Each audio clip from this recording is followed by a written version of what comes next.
people saying. Really good. I'm going to start with the built-in microphone. Hi, guys. Now you can hear that.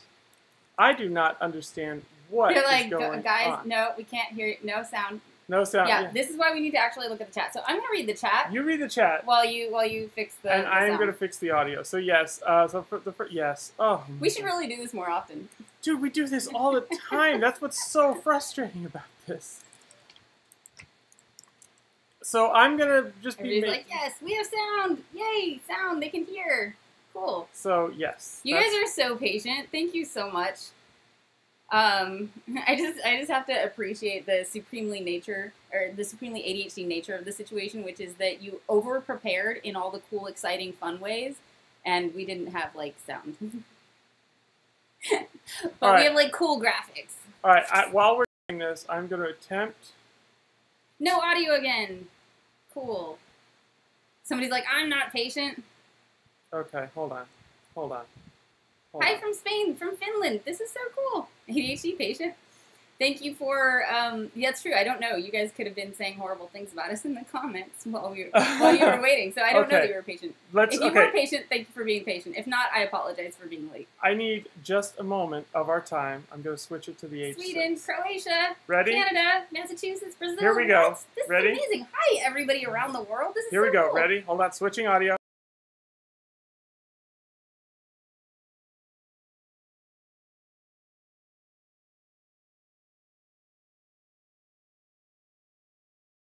H6 is not working? The H6 decided to stop working, so I'm going to just turn this off really quick. So what we're trying to do, can they hear now? Yes, they can hear. Okay, so what we're trying to do now, right now, by the way, I wasn't saying anything all that interesting. I was just like, oh my gosh, people all over the world, Sweden, Russia, Canada, America, Texas. The sound you have is fine. We're trying to get like good sound because we're perfectionists, but I just we will want, go like, with this if it won't work. Yeah, but it's like it's not crazy. Hi, Sweden, Texas, Colorado, Cuba, Austin, Iran, Germany, Norway, Ireland, Missouri. I can't even keep up. This is so cool. All right, I'm going to try one last time, friends. They're saying it's fine. It's because they're hearing it out of here. Like, whenever I type, they're going to hear that. And I'm trying not to make it be that way. So give me just one more second. I had all this set up. Everything was tested, and then the internet died, and I had to rush and fix that. I'm so sorry. This is so cool. Here, I'm switching. Ready? Switching. Let's try it. Kansas can hear you. Aha! Fort Lauderdale. Oh, it works now. It works. Does it work? Yes, it works now. Hello. Hold on. Yeah, to be fair, like, when you guys have to troubleshoot your computer, nobody's watching. Yeah. This is stressful for Edward. Hey, let's all breathe. Let's all breathe. Now the audio. Now, yes, can you hear us? And can you hear us clearly? Like, for example, it works. If I get. Oh, people said you did the thing, Edward. If I get closer to the mic, can you hear it now? Can you hear it really cleanly? So that when I type, you don't hear the typing anymore, right? That's all I wanted. I just didn't want you to hear when I was trying to find awesome questions for you. They're saying yes. It's very clear. Great. I'm going to stop bothering. Thank you. Okay. Good job. So now that we've begun, an hour from now is about when we have to stop. So we promised you guys a live chat from 2. We were going to do it from 2 to 3, but obviously since you had to wait until 2:30 for this to start, technically we will go till 3:30. So and you can thank the internet companies for that. Yeah, from now until an hour from now, which is 3:30 our time, an hour from whenever it is your time, we will answer as many questions as we can. Again, the questions that we will answer will be from a form in the comments because not only does that make it easier on our moderators and they don't get spammed with questions, we are able to see all of the questions and answer as many as we can. And Edward set up a really cool thing that you guys will see as well. So this new system only works if you guys post your questions through the form, which is in the description. It's in the description, right? It's not just in the description. There's an indicator in the lower third telling them right now to submit your comments. I didn't even need to say any questions. Of that. Let's see. I have a list. I have a list of things I'm supposed to say. Yes. Hang on. First of all, thank you for submitting your questions. We got hundreds of questions already. So it's okay to keep submitting questions. We're not going to like play favorites and like only the ones that came first. Like it's going to be fairly random. Keep it family friendly, please. And also in the chat. Obviously, it's really hard to moderate when things are going this quickly. So moderate yourself. Let's see. Obviously, I won't have time to answer hundreds and hundreds of questions, so not everything's going to be answered, but everything will be read. You don't have to spam your question. We absolutely will see it, and we're just going to try and be as fair as possible about how we answer them. So Edward will be choosing the questions. I haven't seen most of these questions, so this will be interesting. Let's see. Yes. Okay. So, yeah, it's questions will be due to a variety of circumstances, including time, appropriateness, relevance, how long it is, if there are similar questions, among other things. So, yes. Submitting a question multiple times will not increase your likelihood of getting chosen, so please don't spam. Yeah, that just stresses out the moderators and makes them less likely to be willing to do this again. Right. Our community managers, rather, Isa, aka Superbrain, and Duka Hart are both in the comments and moderating these questions. Let's see. Okay, questions from the live stream chat will not be answered because, again, system. Maybe if your question was not answered during the stream, tweet it at me, at HowTweetHD, and I'll try and answer as many as possible. I do have to work tonight, but I will totally sneak away from work and be in the back going, I'm going to answer questions. So yes, I'll do my best. So there is one other announcement that we always have to make whenever we're going to talk about things of a medical nature. What's that you like to say, Jessica? I am not a doctor. So anything about like, do I have ADHD? What medicine should I take? I can't answer those things because again, I am not a doctor. Obviously, like when that's amazing, Edward. This is cool. There you go. Also not a doctor. Definitely not a doctor. I'm so not a doctor. I was just wallpapered by the thing that said not a doctor. I didn't even get my face shown during not a doctor. That's how not a doctor. That's how not a doctor you are? Yeah. Mm-hmm. So, hello, not a doctor. So I can kind of see your chats and stuff, but again, questions will be coming from the document. So, what was I going to say? I was going to say something. Dang it! I think we got. Why don't we go to a few? Let's questions? go to questions. So we'll go to the first question, and we'll just see if this is even going to work. I'm going to do my very best. People are saying they love my TED Talk. Thank you. I know that a lot of you guys are probably here because you saw the TED Talk. We got like so many new subscribers, so thank you for coming. We poured our hearts out. Obviously, there's so much more that I want to say, so we're really excited about the collaboration we're doing as well. If you guys submitted a video, thank you. We got hundreds of submissions for that as well. So I'm really excited to see that get put together and help show the world what it's like to have ADHD, not just from my perspective, but from all of your perspectives as well. So I think it'll be really cool. I'm really excited about it. So we are going to try and do this question thing. We'll see if it actually works. I got hearts and unicorns. I don't actually know if it is going to work, but we will do our very best. Let me see if it actually did come up the way I Judel planned. says my theater teacher became a heart after seeing the TED Talk. That's so cool. Yes, please show this to your teachers. Anybody who's like, my teacher doesn't get it, like, please just be like, hey, teacher, watch this video. You need to check this out. It might help you understand. All right. Okay. So let's answer questions. Let's take a peek at what we got. I'm scared. Oh, that's what I was going to say. So just full disclaimer, like because I'm not a doctor, I'm not a mental health professional. I'm just somebody with ADHD who cares about ADHD advocacy and does a lot of research. I do a lot of research for every episode. So if I can't answer a question for whatever reason, because I'm like, I will have to check my sources on that, then I will do that. And my answers obviously will not be as like, I don't know, as research right now, because I'm not going to go and be like, let me check this research paper. But I have learned a lot over the last 2 years, so I will share with you what I know.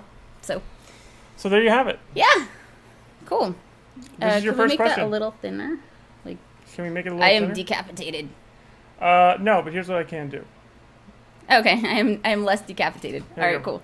There you go. You are now. Oh wait, so they can see that. So there's a question from Brain Dough. All right, so sometimes people didn't submit their name with the question. Totally fine. But Edward made up a few names that we will be calling people who did not submit their name. If you didn't give us a name, I get to make up a name. We should have said that, rule. But that is how it is. So yes. So question from Brain Dough: are you going to dress up for Halloween? Yes, I'm going to try and do a special episode for How to Get ADHD for Halloween. In which case I will dress as a candy corn. Yes, we actually found a candy corn outfit on the internet, and it is on its way here. Yeah. So yes, that's what I will be for Halloween. About that. I will be a candy corn. So that's fantastic. Let's see what else we got. Wait, I want to be able to see the chat. Oh, you want to see the chat? The chat is right there. Okay, cool. And actually, you know what I'm going to do this. I'll just read the questions off of your screen. That's perfect. Actually, that's really perfect. Yeah. Why don't you just do that? Okay, cool. Good.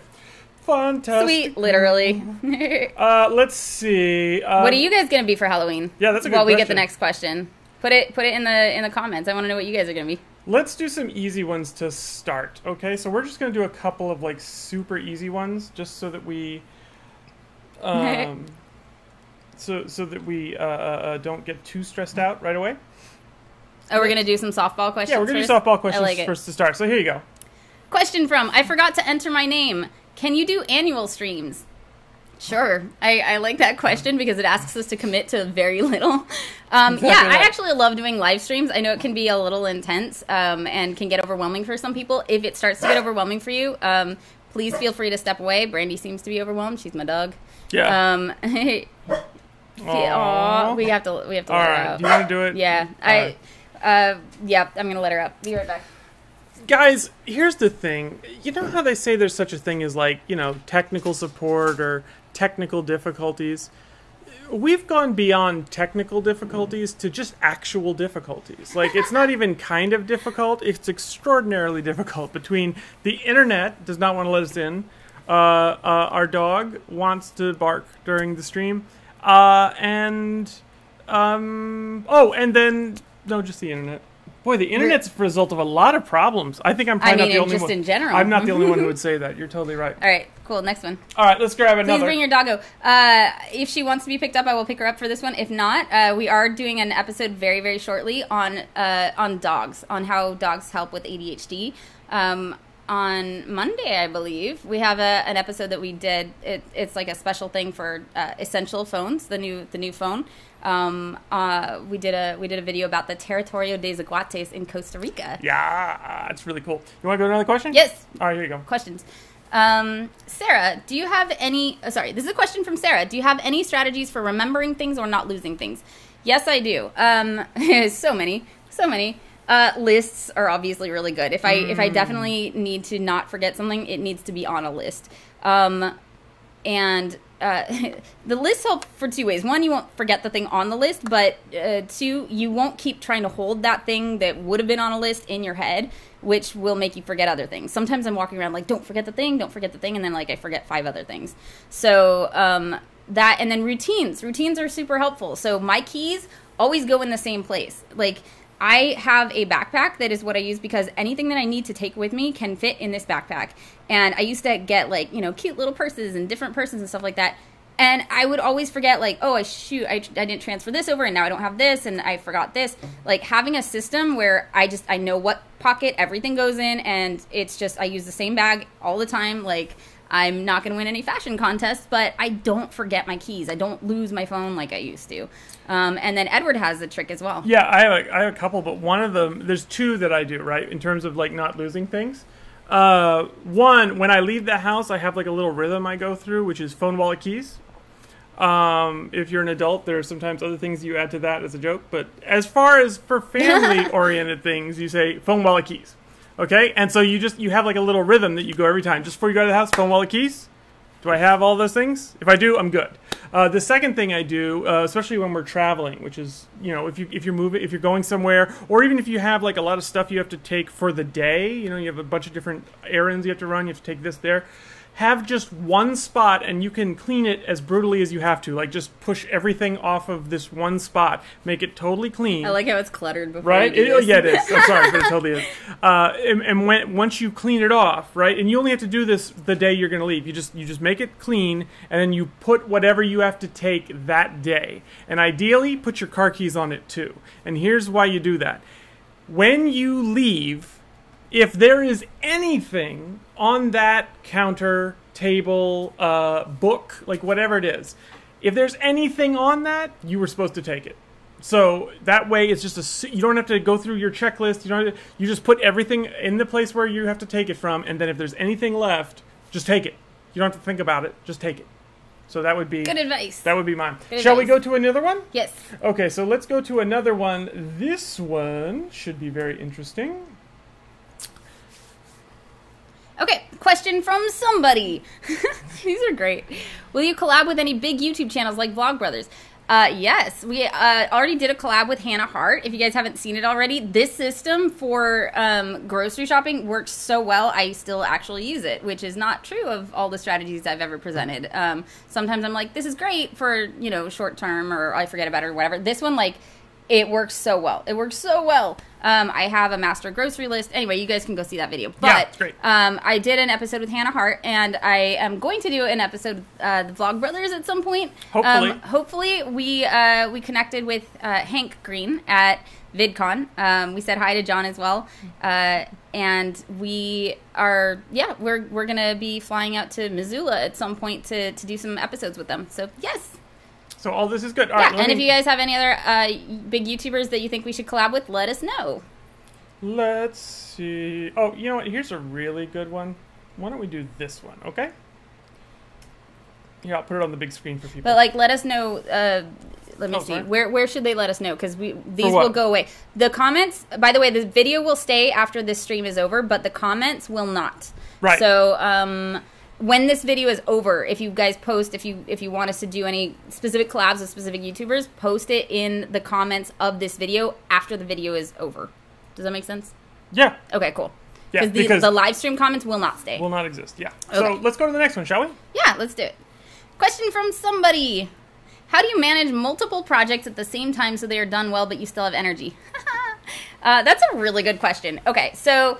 I realized I get overwhelmed a lot, and one of the reasons is I take on way more than I can ever possibly actually get done, and that does overwhelm me, and I do end up exhausted. So I am trying to myself cultivate, like, just a little more care about which projects I take on. I did do an episode about that called like something like how to get a project done on time without the rest of your life falling apart. Because like either other stuff gets dropped or you don't sleep or whatever, and of course you're going to burn yourself out. So I try and first limit the amount of projects I take on. Not everything that comes up, not everything that somebody suggests, oh, you should do this, is something you actually need to do. So first I try and limit the amount of projects I take on. And then, what's the rest of the question? How do you so do they're so done well, but you still have energy? Yeah, so then I do something called time blocking. So I honestly love working on this channel, and I would just do that all month. But I also have a job, and I need to, another project, if you will, is like make sure that I can pay my rent. So I have to make sure that I balance the show with going to my regular job with another project, which is, having a relationship. We just got married. So the best way that I find is to block out time for each project. So I have my schedule for work, and I limit that. Right now I'm working 3 days a week. I block out time for when I'm working on the channel, and then I actually have to block out a full day where I don't do either of those things, so that I actually will tend to other things that might not seem as urgent or demanding, like rest or hanging out with Edward. So I do enjoy it when you hang out with Edward. That seems like a good project to work on. Let's see. Oh, you know what? This is an interesting one, so I'm just going to kind of pick it at random, but I like it. I guess not everybody knew we were married. Okay. Let's try this one. Okay. So this right here. Question from Brain Doe. Can you make a video giving us some quarters?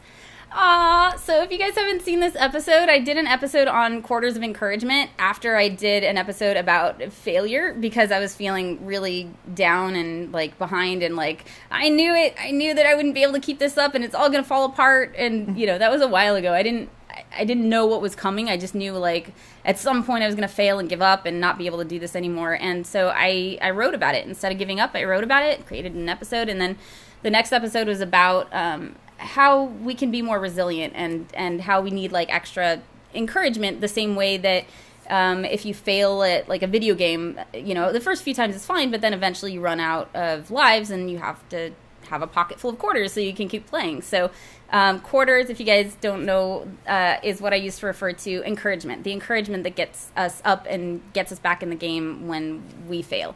So I really like that idea. Tell me what you think, but making a quarters video? Yeah, like I think that'd be cool. I think that would be great. Like, let us know what you guys would want to see in that. Like, do you want quotes? Like quotes that are encouraging? Do you want, like, I did an experiment on Twitter where I was like, hey, this is my favorite song for when I'm feeling down. Like, what's yours? And people responded with all kinds of songs that are like quarters. So let me know what kind of things you guys want. Okay, let's see. Let's see. I'm just going to grab one at random, which is what I do here. Okay, here we go. Let's try this one. Okay. So right here, this is from Becca. Ready? Yeah. Becca asks, any solutions to help me sleep better / quicker without my medication for it, as I'm sick of taking them most nights? Like sleep medication, I'm assuming. Yeah, so ADHD can affect our sleep in a lot of ways. I did a whole video about that as well. ADHD and sleep. Sleep better, quicker. So one of the big, there's a lot of advice in that video, but one of the big things is to practice what they call good sleep hygiene, which is you want to teach your body when it's time to go to bed. If you sometimes they're like still on your computer, or sometimes like eat right before bed, or sometimes do other things. Like your body doesn't know it's time to wind down and go to sleep. So having some sort of bedtime routine is really good. And I know routines can be hard for us to build. So like you can start with just one thing. Like what's one thing that you do and then you go to bed. One thing that I saw somebody recommend, they actually went to like a whole sleep conference, is after dinner or whatever, you brush your teeth, do whatever you need to do. And then you go sit on the couch and read or whatever you want to do for a little bit. As soon as you get sleepy, go to bed. But you don't do like your relaxy before bed stuff in bed. You want to actually just use your bed for sleep and stuff. Yeah. I have an interesting one I'd like to get your thoughts on. Let's try... and the other thing is like keeping the same routine even on the weekends, if you can, helps too. Like if you keep switching around your sleep schedule, it's really hard for your body to know when it's time to go to sleep.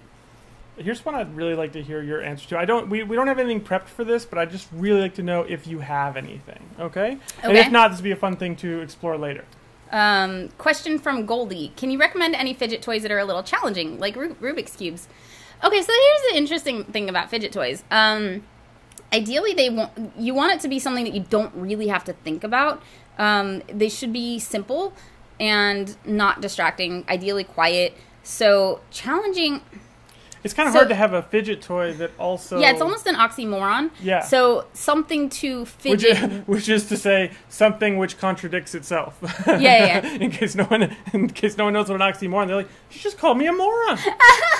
No, not at all. There's a difference to me between something to fidget with and a fidget toy that's actually designed to help you focus while you're doing something else. So if the fidget is in and of itself interesting or challenging or super exciting to you, it's probably not going to be super useful to you as a fidget toy. But if you're just looking for something to fidget with, let me see, Rubik's Cube, I guess Sudoku is really nice. Anything I found anything that's sort of in that old school puzzly thing, like if you just need something to take your brain sort of just to kill a little time or something, I find like little card games you can play on your phone are really nice. Oh, and what's the 2, 4, 8? I don't know the numbers. Oh, 2048. 2040. Wait. Is it, yeah, I think it is 2048. 2048. It's really cool. It's like if you're looking for that Rubik's Cube kind of thing. It's an app where it's kind of mindless, but it's dangerous. It's kind of addictive. But yeah, definitely recommend that. All right, so I will pull that. Let's try a little something else. Can I give you a hard one? I love that you guys are giving each other. Yeah, give me a hard one. I love that you guys are giving each other suggestions too in the comments. That's super cool. Okay, so here is a hard one. Okay, this is tough.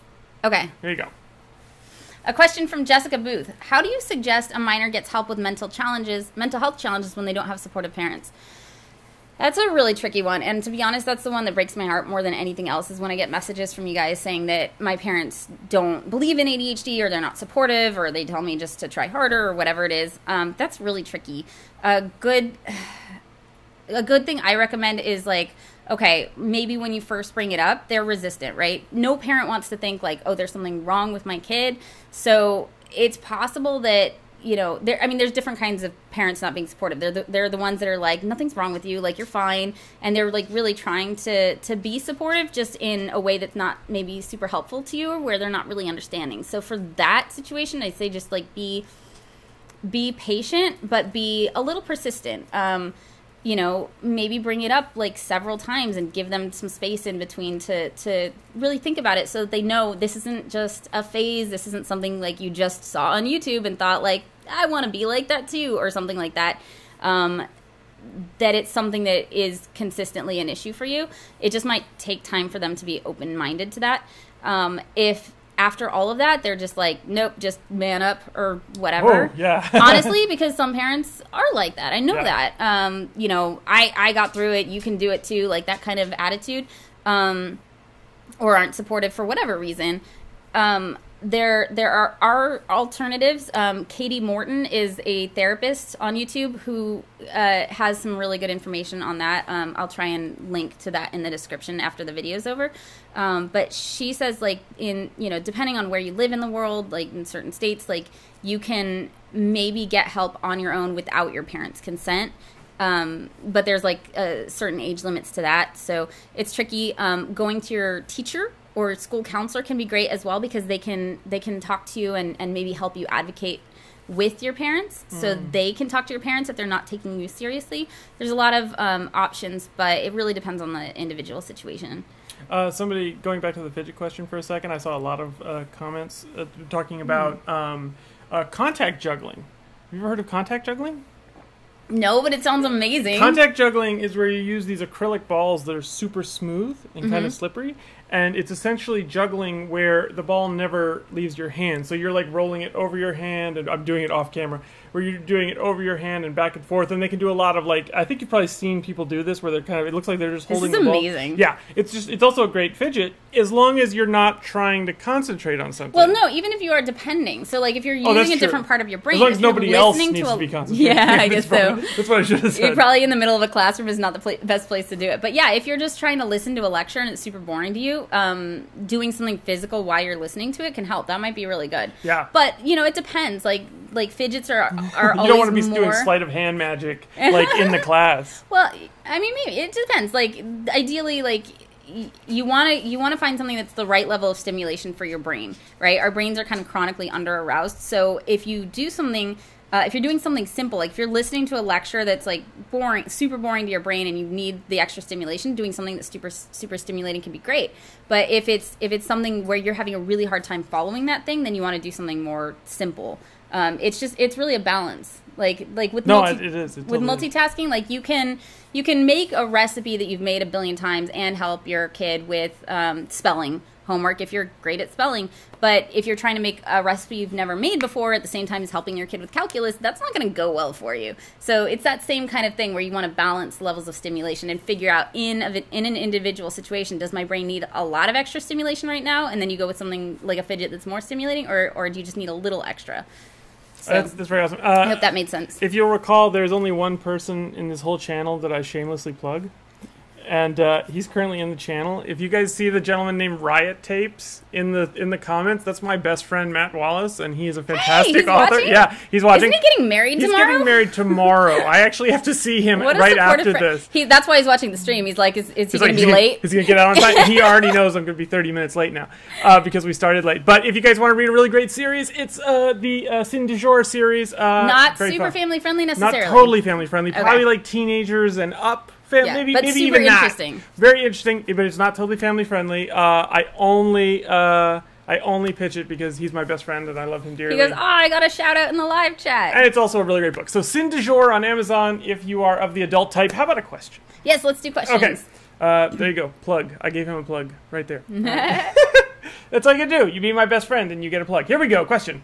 He's giving you out. He's giving you away. He says, thanks, Earl. Oh, yeah, You're going to have to explain that. Do I have to explain it now? Yeah, I I'll think you do. explain it now. Okay, so we're clear. My given name, my birth name was Earl Newton when I was born, and a couple of years ago I changed it, And the reason I moved Earl to my middle name. And honestly, the biggest reason was just because when I would talk to people, I'd say, my name is Earl. And they'd go, like the show? And I'd be like, oh, no. So it just became easier to do that. So Earl is still my middle name, still my name. It was my dad's name. He recently passed away. He's awesome. Somebody goes, oh my God, is it the one about demon catering? Yes. Yes. Yes, it is. You have fans in the chat. Sather and Fawn just asked, is it the one about demon catering? It is the one about demon catering. We're not answering questions from there, but I just saw it. Yes, no, I know. Okay. It's okay to acknowledge the comments. Yeah. It's super awesome. Yes, that is what it's about. It's about demon catering, and it's super good. But again, not family friendly. It's more of an adult book. It's not like adult, but not for kids. So I would just throw that out there. Still a great book. Let's do a question. Also, used to be Earl, now Edward. You know me as Edward. Let's you guys are learning secrets. I know. Right? He totally called you out. Now, if you go searching for that, you'll find all the stuff I used to produce way back in the day. So here we go. You're gonna get stalked. All right. I am being stalked. Ready? Question. Yes. Question from Marquis. I'm learning how important body doubling is for me, and I have a couple of special friends who are helping me do that, but I need more people. What's the best way of explaining body doubling to a wider circle of people? I actually am talking about that in the next video about dogs, how dogs can be a great body double. But yeah, if you're looking for an easy way to explain what a body double is, it's just somebody who sits with you quietly while you work. And the whole point of that is it helps us stay on task because it's kind of a gentle reminder of what we're supposed to be working on and sort of a gentle accountability as well. So, yes, I guess that would be the best way to explain it to people in terms of, like, getting them to help you do it. Maybe let them know, like, this is not just necessarily helpful for people with ADHD. Like, in this modern age with technology and everything, like, if you have somebody to sit down and study with you, even if you guys are studying different things, like, that'll kind of help you both remember to stay off your phones and stay focused on studying. So remember, if you're having a body double help you, you can also be their body double. So there you go. Yeah. Now, I saw this question, and I kind of want to answer it, but I want to give you a chance to answer it as well. No, I've answered a lot. You go for it. Okay, so this is the one that I deeply, deeply want to answer. Are you ready? Yes. Eliza asks, how do I come up with a question? Eliza, the question of how do I come up with a question is a question that's been asked for millennia. Long has man thought, how do I know how to know what I want to know? And you know, we don't know. Anyway.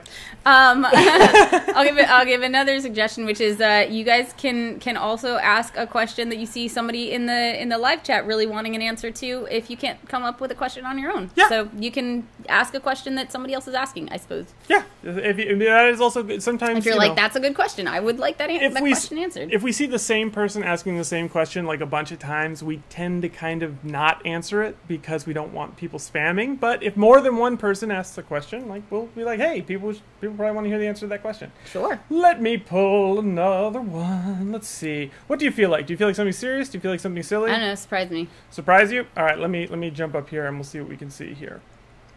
Oh, this is a good... Oh, man, I just randomly launched on a great question. Are you ready?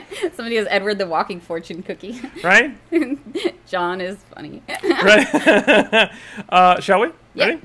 This is a great question. Okay, yes. What you got? No, never mind. You got it? Nope. All right, here we go. Go ahead.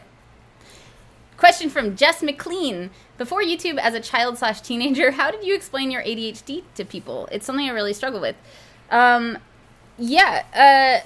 Honestly, like, nobody ever told me, like, it was a bad thing, I guess. Like, I really felt like it was a super cool club I got to join because my favorite aunt had ADHD, too. And that's how I found out that I had ADHD, is they were like, oh, she's a lot like her aunt, and her aunt just got diagnosed because her son just got diagnosed, and this is something that runs in families. Maybe we should take Jessica in and get her checked out. So I never knew that it was something that you shouldn't tell people, so I just told people. And honestly, I think because I didn't make it weird, they didn't make it weird.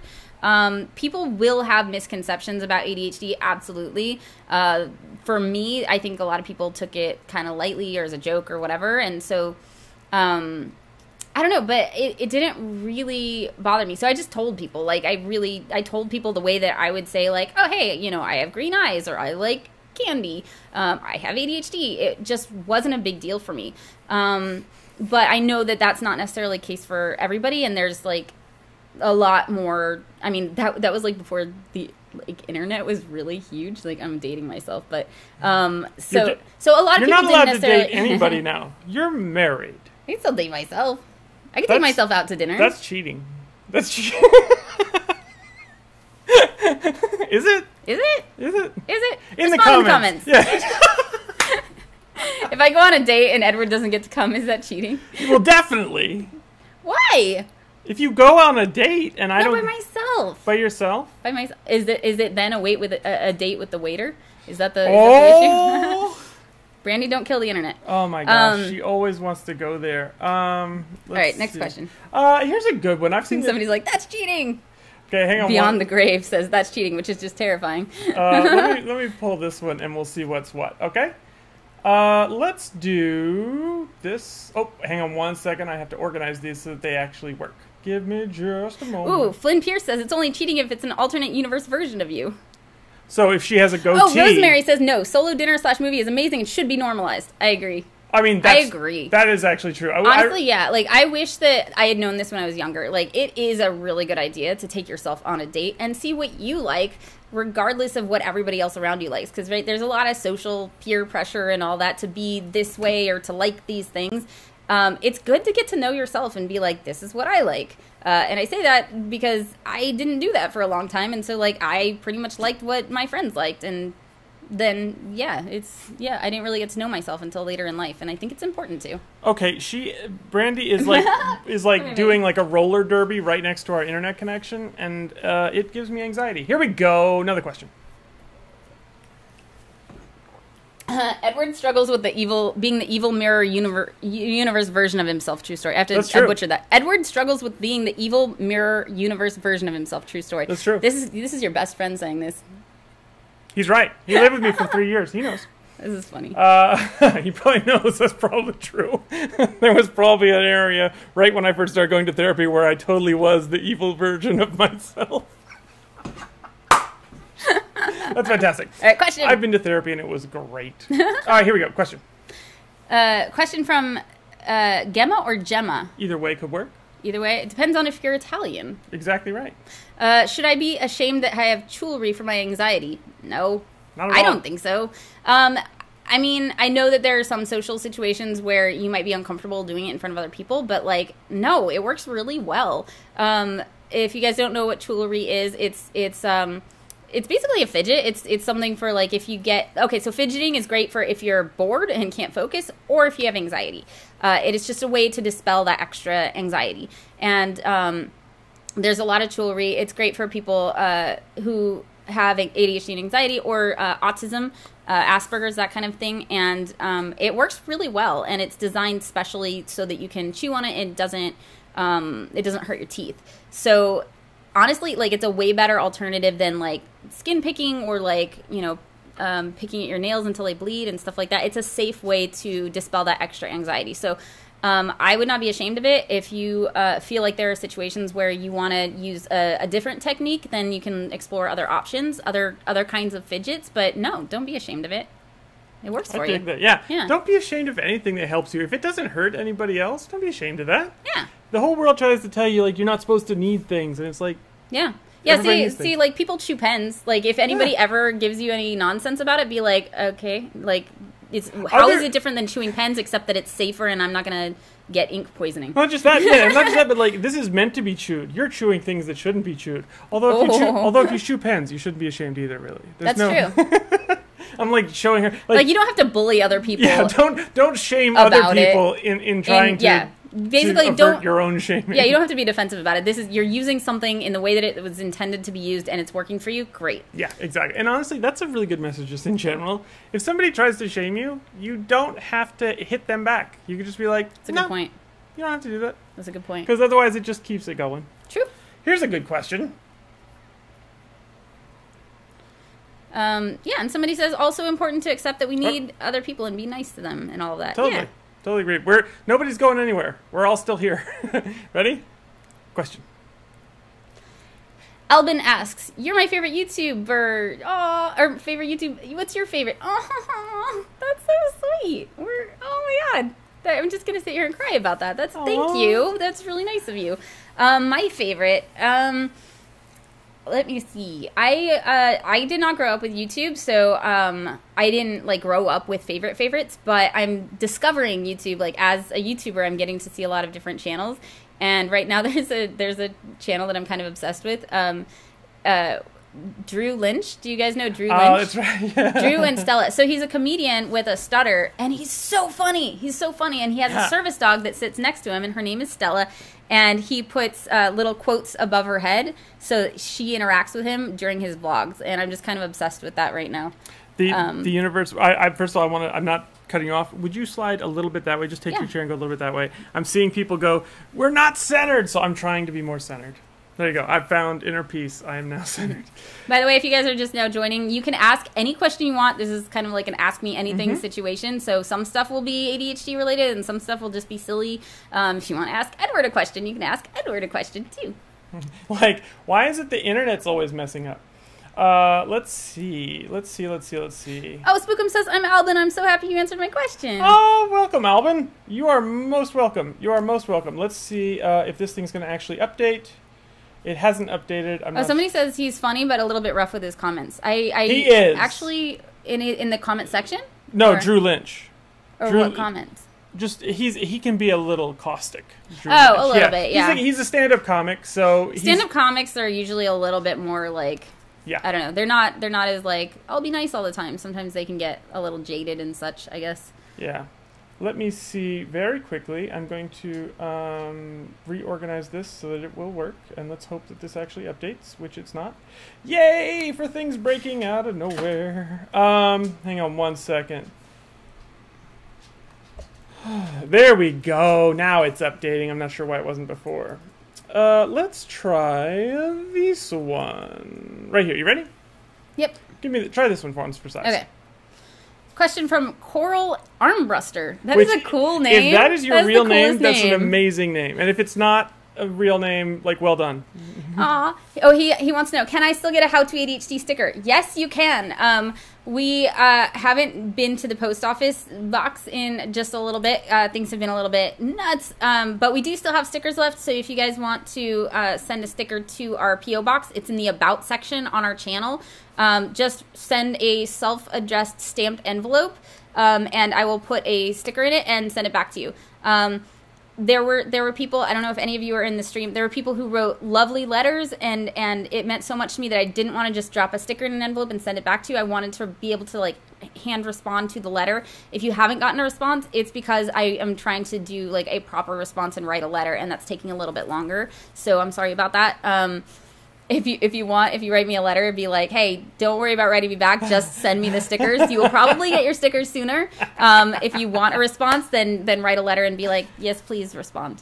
That's amazing. That's totally amazing. Listen, you have to give us permission to make some mistakes in order for the wheels to keep going. We were talking about that the other day. The idea of giving somebody a little, like, you can do better if you have a little bit of room for permission to make a mistake. Yeah. If you feel like, if I don't get this right, I can't do it, like, nothing happens. So, like, I do better when I know what's happening and I have a schedule and I know when I need to be where and stuff like that. And Edward generally is more resistant to that. He kind of, like, just wants to be able to do things when he's feeling up to doing it, or when he's, like, ready to do it, or when he has time to do it, and he doesn't necessarily want to commit.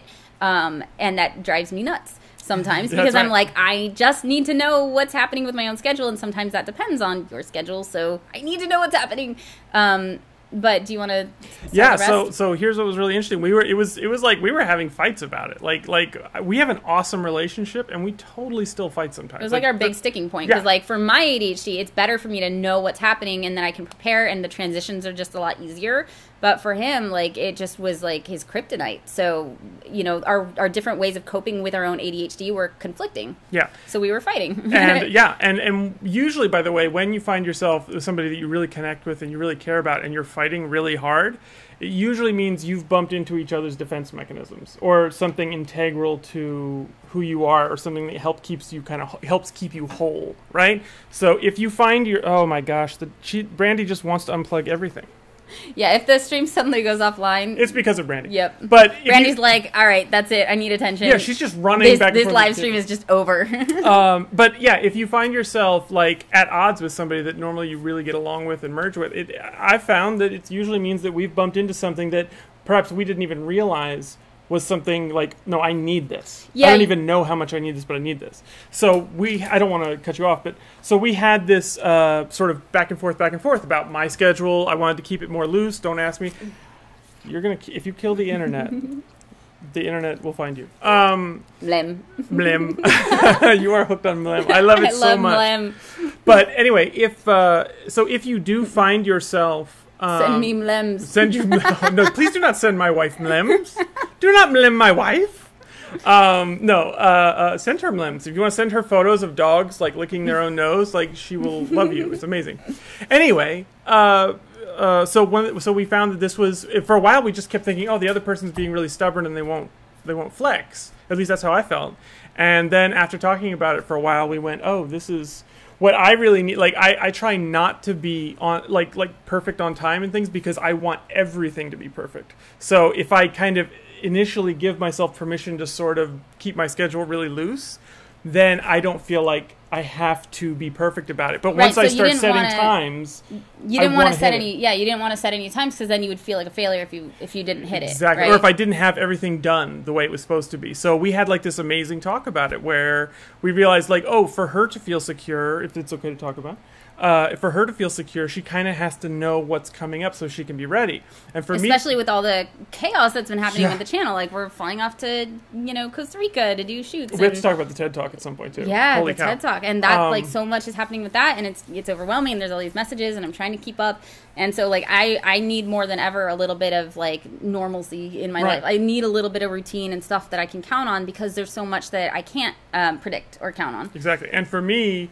If I set a time that I have to do something, my anxiety level just starts going up because I'm like, oh gosh, what if I don't get it all done? Or it has to be perfect. And I end up really messing things up because of that. So we found a way, we're basically like, after we talked it out a lot and argued about it, and then eventually got through to we feel comfortable enough to be real with each other, right? Mm-hmm. We got to the place where we said, okay, you need some kind of certainty. And I need to, I don't need uncertainty. What I really need to know is if it's not perfect, it's still okay. Yeah. And so what we're coming to, and I think this is in general helpful for ADHD, is like schedules, but flexible schedules. You don't have to hit everything exactly on time, but you have like a general guideline of how your day will go. And I think that that's helpful. Yeah. All right. Next question. Next question. Yeah, we have 15 minutes, by the way. So what we're probably going to start doing the next 5 or 6 minutes, we're gonna stop taking questions. I mean, please keep submitting them because we'll try to go over them and answer them and other stuff. But let's try and get as many as possible because we got like 15 minutes left. Yeah, exactly right. And we still have to talk about the TED thing a little bit because it's been crazy. Yeah. All right, but anyway, there we go. So let's go on to the next one. All right. Well, please. he chooses a question very quickly. We did drop the TED Talk. No, I'm ready. Oh, you're ready. Let's do it. I'm totally ready. Okay. Ready? There we go. Amanda says, do you have any advice for stopping pulling hair / picking skin / biting nails, etc.? Yeah, okay. So there are two reasons that people might do stuff like that. One is like you're dealing with just a lot of anxiety, and so it's like a temporary thing. Another one is you might have a motor tic where it's something that you kind of feel like it's a compulsion. You have to do it. There's, therapy for that. If you go to talk to a therapist, there's something called habit reversal therapy that can help, but you definitely want to work with a professional for that. If you have motor tics, a lot of people with ADHD do. I have one. I'm trying habit reversal therapy right now for that. Like I will kind of compulsively crack my elbow or my ankles, and sometimes I do it, and I do it so much that it hurts. So I'm trying habit reversal therapy right now. If that doesn't work, there is medication that you can take for that, and it's super safe, so you can talk to your doctor about that if it's a real issue. You can also, it's basically what habit reversal therapy is you substitute. So when you feel the need to do that, you do something else instead. So choose like a fidget toy that you can always have with you, or squeeze your butt 5 times, or like different things. But like anytime you feel the compulsion to do that thing, you do something else instead. So again, I recommend working with a professional if you're gonna do something like that, because for me at least, I know at first It wasn't the thing I would normally do, so it stressed me out more, which made it worse at first. So like you don't necessarily want to try that on your own, but just know that there are options, and definitely talk to your doctor about that. Ready for another question? Yeah. Okay, this question, let's see if I'm going to make sure I'm in the right one. Yep, here we go. Ready? Next question. Coming up now. Right here. Not that one, the other one. Come on, you. All right, hold on. Oh, the stream. The stream, the stream, the stream. All right, well, you figure that out. So, very quick announcement, because I want to get through as many questions as I can. That is one of the questions. But, yes. Okay. The TED Talk? Yeah, it's one of the questions? It is one of the questions. Well, pull it up. I'm trying. It's not going as well as I had hoped. Hold on here, I'll just turn it off. There we go, yep. Here we go, and this, and that should be it correctly. Yes, indeed, yes. Hello? Anything? Nothing? All right, well, anyway. TED Talk. I will give it to you right now. Let's see what the name is. Natasha asks, how is it doing the TED Talk? Doing the TED Talk was amazing and scary as all heck. It was the first time I've given any professional talk, and it was a TEDx talk. And not only that, but the people who were running it said that it might have a shot at even becoming a TED Talk. So it was like, no pressure. Like, millions of people might see this, and it's the first time you're talking in front of an audience about ADHD, but good luck. Right. So that was nerve-wracking. You guys can actually watch the video. We did a video on the experience. I was doing like a recap afterward, and Edward cut it together so that it's like a vlog style thing about what the experience was like of doing it. Now what the experience is like is, oh my gosh, it went up on TEDx, like how cool, and people are liking it, and there's like 60,000 views, and it's amazing. And then a week later, TED's Facebook page picked it up, and so it is now a TED Talk. It has like the little TED in the corner instead of just the TEDx, and it's blowing up, you guys. It's like the last time I looked, which is like last night, it had over 3 million views. So that experience has been like something I've never, I felt like a failure my entire life, and now like in 3 days, 3 million people have seen this talk and they're responding to it. And it's just, I don't even know what to do with that. I'm just like, I'll just keep going to work and doing my thing. And, but we're starting to get some cool opportunities. I think somebody earlier was saying something about like a book. A literary agent reached out to me, so that might actually be a possibility. It's an interesting experience. Stay tuned, because like I honestly don't know what to expect. All I know is I want to keep doing this channel. I want to keep doing this work. Hopefully some opportunities will come up that'll make it so that I don't have to wait tables anymore, and I can dedicate myself to this full time. We've also gotten a lot more support on Patreon, so if you guys did that, like anybody who started donating to us on Patreon because of that TEDx talk, thank you, because it's like allowing me to take a little extra time off to try and respond to people's messages and stuff. We're getting thousands of messages, so if you sent me a message and I haven't responded to it yet, it's not that I'm not trying. Like, they are coming in faster than I can actually respond to them. So yeah. And I cannot say enough, like Patreon, just everybody at Patreon who has stuck with us, the people who've come on now, the people who've been there, like, you are quite literally one of the reasons why this exists at all anymore. Yeah, because Edward's pretty much full time on this. Like, I'm mostly full time on it. I just work 3 days at work now, so the reason that the videos can come out on time, the reason that we can go and do this special stuff and like get cool 360 and the reason why like the graphics are getting super cool, Edward, is because we can actually spend time on it, and hopefully we can do more. Okay, let's do more questions. We got to do more questions. Here we go. Here comes another question. This is a good question, I thought. Oh, yes, book and book tour. Oh, that would be a good idea. I would love that so much. I really, really like meeting other ADHD brains. Oh, it was so we got to meet Henry and Alex in Costa Rica. We did. They were awesome. They were so cool. We totally had a hangout. Anytime we travel, we'll do a meetup. Yeah, it'd be super cool. Here we go. Ready? Question. Question from Vegas Guy. How do I learn to not abandon my friendships when I get into a new job/hobby? That is so hard. That is so hard because, yeah, we, like, get a new friend and we're all excited and want to hang out all the time, and then something else comes up and it's like, bye, friend. Because, yeah, you get hyper-focused on the new thing. You got to make time for it. Or you can have a friend like me. I have a friend who will literally poke at me. He'll be like, hey, I exist. So you might want to tell your friends, like, hey, this is just me. This is how I am. I might get super absorbed if I get a new job or a new hobby or whatever. Like, if you want to hang out, like, just please tell me.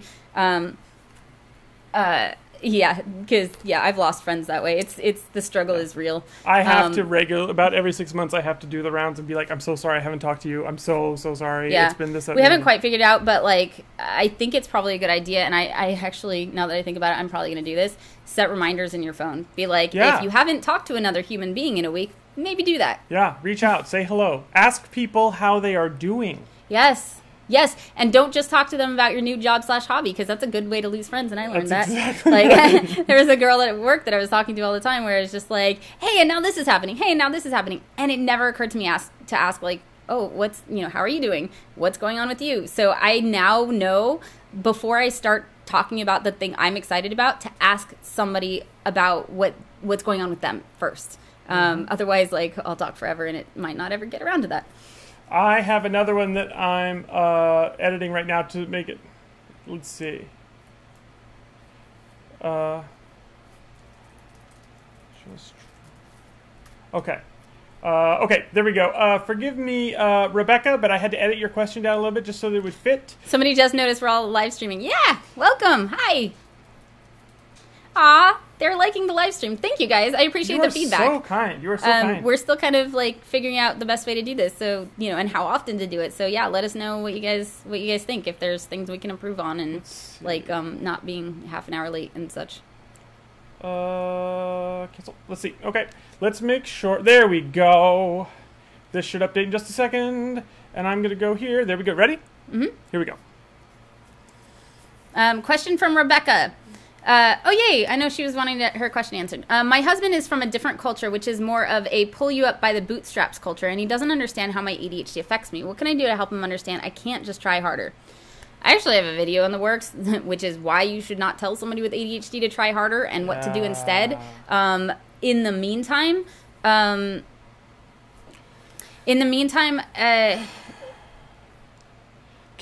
you go for it. Okay, so here's the thing. I come from a pull yourself up by your bootstraps culture, and so it was very difficult for me to acknowledge any kind of mental health. A lot of the times, I think it's very difficult for people because they don't understand why it doesn't make sense. Like, even sometimes it doesn't make sense to me. Like, what do you mean you can't focus your attention? What does that even mean? And the idea of it is we take attention for granted. We assume that when you decide to look at something, you can, and people with ADHD don't necessarily have that. That's not an automatic thing that comes built in with our operating system, okay? So the thing that I try to use when I'm talking to people who don't have ADHD, but they want to understand why it's actually a challenge, is I describe ADHD as, I compare it to driving past like a car accident. Like, everybody knows you shouldn't look at a car accident. It's going to slow down traffic. It's not your business, all those things. But nonetheless, almost everybody looks. And you really can't. You have to work really hard to not look. Most people look anyway. Most people have to at least throw a glance at it. And to me, having ADHD is like that. It's, you shouldn't, or you should be looking at something or something else.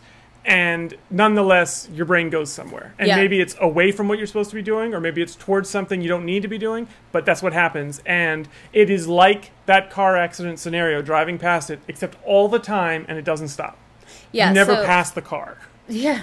So I think that's a good way of explaining it. But basically, you want to explain, like, there's a certain amount of effort involved in being successful, but there's also certain challenges that people with ADHD face that neurotypical people don't. So pulling yourself up by the bootstraps might not work as well for us. We might need different strategies. Different things work for our brains because our brains work differently. So I think that's really important to communicate. And then help him just get educated about ADHD if he's willing to. Be like, hey, I'm totally about like taking charge of my own experience and like and making the effort, but I need to do it in a way that is effective for the kind of brain that I have. And then help him understand it if he's open to that. I got another one for you if you're interested. This is a good question. Simple and easy. Andrea says, have you ever considered a vlog channel? Yes, I have. I've considered so many different kinds of channels. I actually have a second channel called How To Food, and that was a very optimistic. Do I? I also have a channel called How Not To ADHD. Yeah. Which is, I guess that would be the vlog channel. It would just be like my daily life. There are so many things I want to do, and I just don't have time right now. Because again, I'm still working part-time and it's just got married, and like the TEDx talk just came out. There's and nothing wrong with the marriage part. That was the easiest part, right? It's not easy.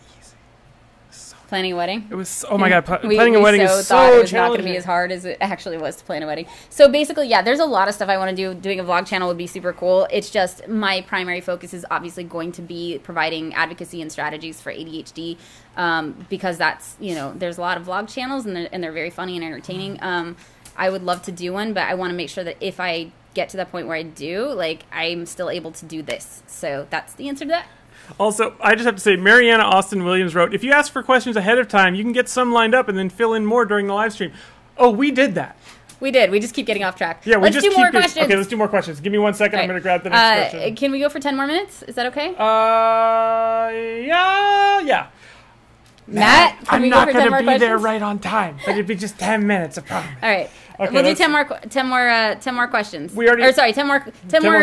minutes. We'll try to do 10 more questions. We already did the TED Talk, right? We talked about that? Yes. Okay, cool. So I'm going to, that one has already been flagged as a yes. So let me turn that one off so that we don't see that one anymore.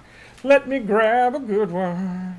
Let's see. Oh my gosh, the moderators are like, or excuse me, the community managers are like, sorry, Matt. Packing Thanks, up the tables. Yeah, everybody say thanks to Matt, and perhaps check out his fantastic book series, Sin du Jour, on Amazon.com. Yeah. So you guys, not for children, not a family book. The rest of the questions will be coming from the questions we already have. Yes. So don't worry about submitting any more questions. Oh, this is a good one. This is a very, very good one.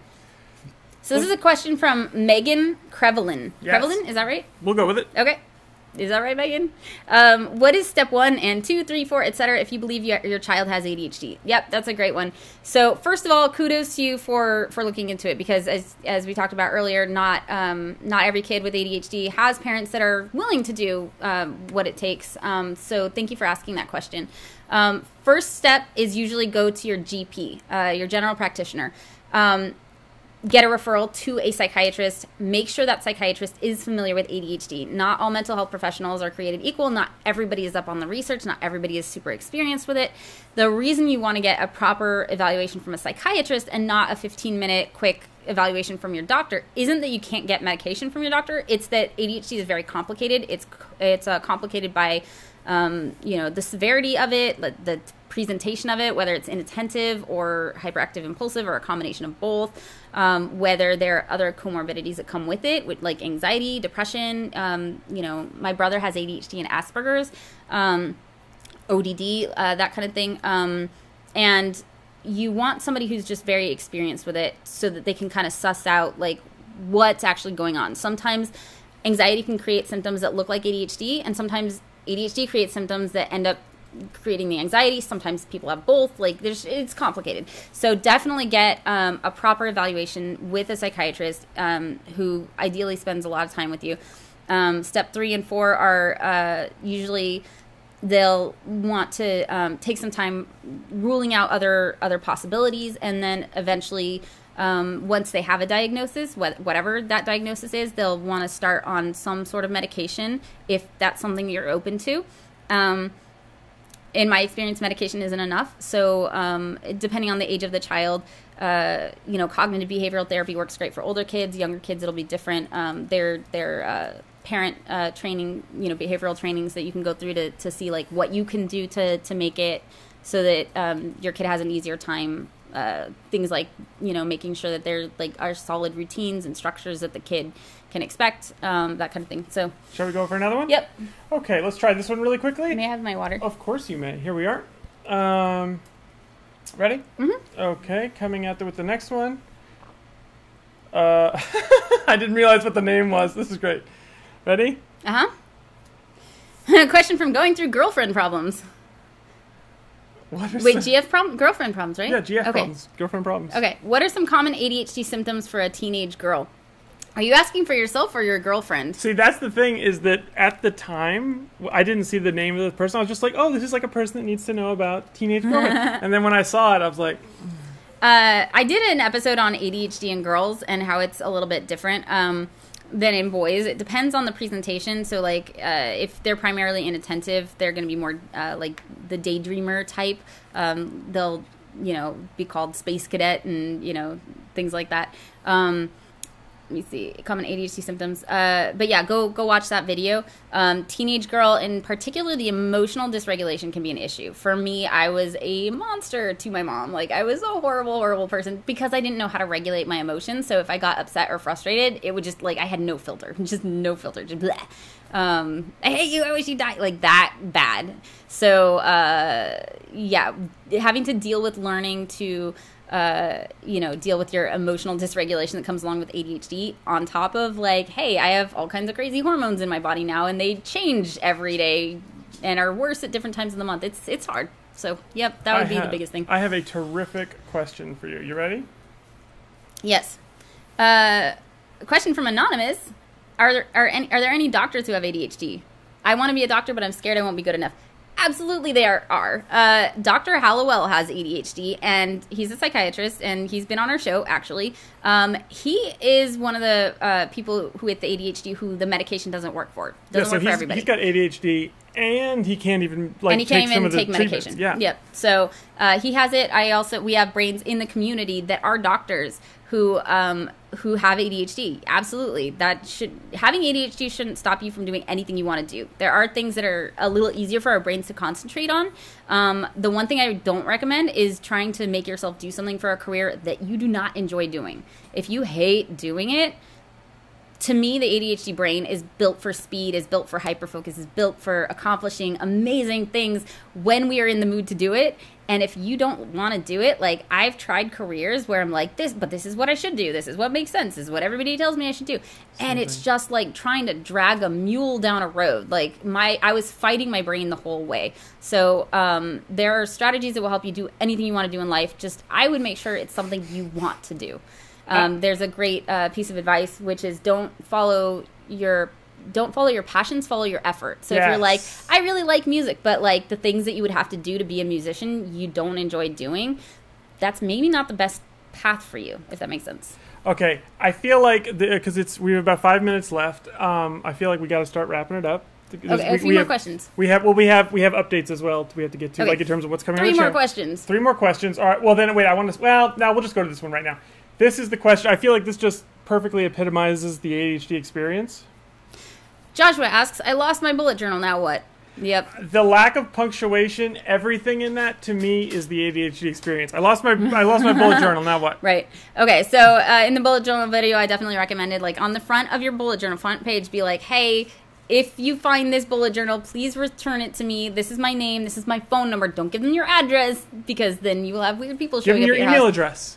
Email address is fine. Phone number is fine. And, like, preferably be like, $20 reward, because your bullet journal is not going to be super useful to anybody but you. So if you did not do that, or if you did do that and it didn't work out for you, you can honestly start a new bullet journal. It depends. Like, I wouldn't put super sensitive information in your bullet journal. Like, don't put your passwords and your credit card numbers in there. Yeah. It should just be, stuff that's about your life or whatever. But I personally will take pictures of my bullet journal so that, like, that helps, and you can even sync it to Evernote, store it in the cloud, and all of that. So yeah, I hope that helps. But if I lost mine, honestly, I would start a new one and figure out a system for how to keep track of it. So, like, my bullet journal goes in a certain pocket in my backpack, and if it's not there, it's at my desk. If it's not at my desk, it's like by the couch on one of the little tables, and that's it. Like, it does not go anywhere else. So just have certain places where you keep it, and hopefully that helps. Okay, got another one for you. You ready? Or attach a tile to it. I thought this one would be a fun one to answer. Ready? Okay. Joe says, is it true that Jessica used to be an actress? It is true. I still technically have an agent and manager, but I'm just not active right now because the show is way more important to me.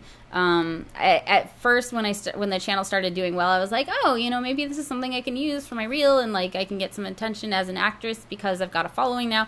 And then the more I did it, the more I just fell in love with this and this community, you guys, and what I'm able to do because of your support.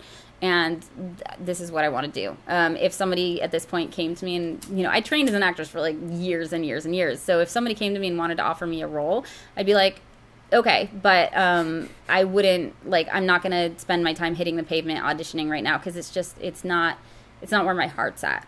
So. And not where your effort's at. Not where my effort's at. By the way, I just have to read this in the comments. Delaney Mallory says, "I saw Jessica on a rerun of Monk last week." Yep. By the way, there's a comment that stuck out to me a long time ago. That sometimes you get like mean people in the comments and they want to do all these weird conspiracy theories. Someone was in the comments and apparently they had Googled us. And they're like, she's an actress in Hollywood, and he's a producer, and they've got all this money, and they're... It's like, it's just not that's not how Hollywood works. It's totally not like that. Hollywood is like, don't get me wrong, you can make good money if you're doing it all the time and if you're right in that system, but Hollywood is like, a lot of the times, not with the stuff we were doing, but as you get in there, it's like getting a part-time job.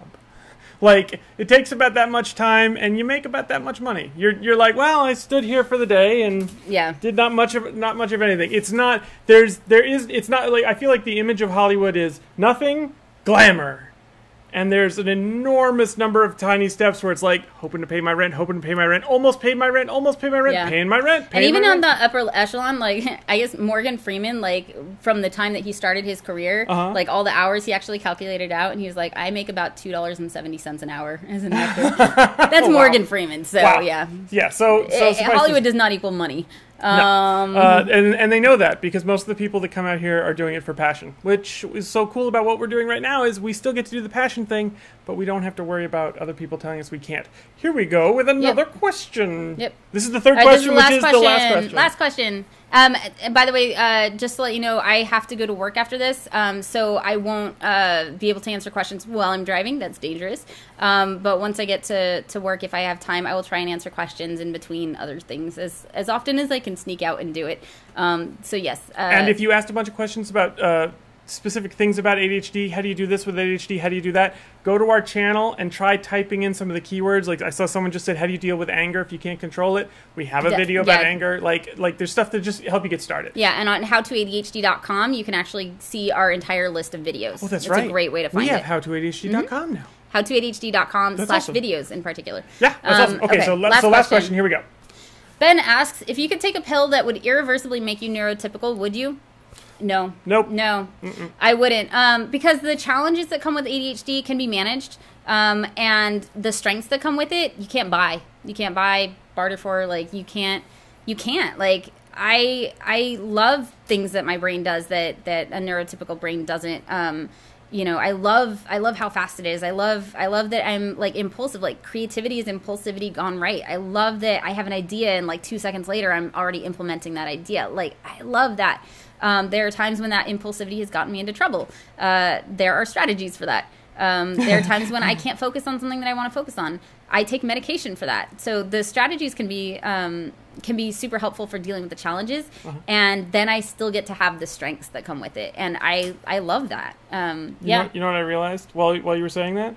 Having a neurotypical brain, my best friend's neurotypical, but he is. Arguable. Well, that's probably true. But having a neurotypical brain is fine. Didn't he write about demons and catering? That's true. It could go either way. Having a neurotypical brain, though, it occurs to me is like driving an automatic car.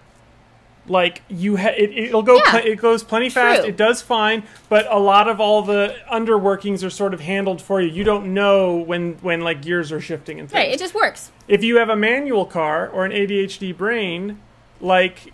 If for a while there, the gears just grind because you do not know how to run it. You do not know how to Especially if somebody keeps telling you that you have an automatic car. Just hit the gas. It's fine. Why aren't you hitting the gas harder? Just try to push the pedal down, right? So for a while, your gears grind. But then once you figure out how your brain works, you can go... And how to shift gears. And how to shift gears. You have to learn to shift gears manually, and that's really a lot harder. But once you can do it, man, you can go fast. Man, you can go so fast. I agree. So that's cool. These are things that we've done. This has been our How to ADHD stream for today. Wait. We'll end on this. Yurtis says, I'll give you 2 chickens and an old rotten lumber log for an ADHD brain. Nope. No. No, I wouldn't do that either. That's not even a good trade, even if... Yeah, anyway. That said, the Riot Tapes, your best friend says, no, Superman, try really hard. That's our theory about Superman. Every Superman story ends with someone saying, even if it's Superman to himself, no, Superman, try really hard. That's been it. We have so many awesome announcements. We have amazing videos coming forward. We've got the ADHD big, huge brain collab. The submissions are closed for that now, but we have a whole bunch of submissions, and we're going to put those together, and that's going to be a really cool video for the end of the month. We have the ADHD and dog video coming forward. 2 ADHD and dog videos coming forward, because we did one about the Territorio de Zaguates 4 Essential. That'll go on the Essential channel. That's coming out Monday, and then probably Monday, Tuesday, probably around there, depending on how long it takes. We'll have the second episode, which is how dogs help people with ADHD in particular. So yeah, it's going to be awesome. And then there's just so much more. Like, we have so many cool things coming down the pike, and thank you guys so much for all your support. It is awesome, and I know for myself, I am so incredibly grateful. I think you are too. Yes, so grateful. Thank you guys. You're the best community. I appreciate it. You guys really are the best community. I've never seen a nicer comment thread than here. We're so spoiled with awesome comments. Yeah. Thank you guys for everything. We will do this again at some point. I think that's everything. That's all. Do you have anything else? Nope. I would love to sit here and keep talking, but I've got to go to work. So yeah. Love you all. Bye, Brains.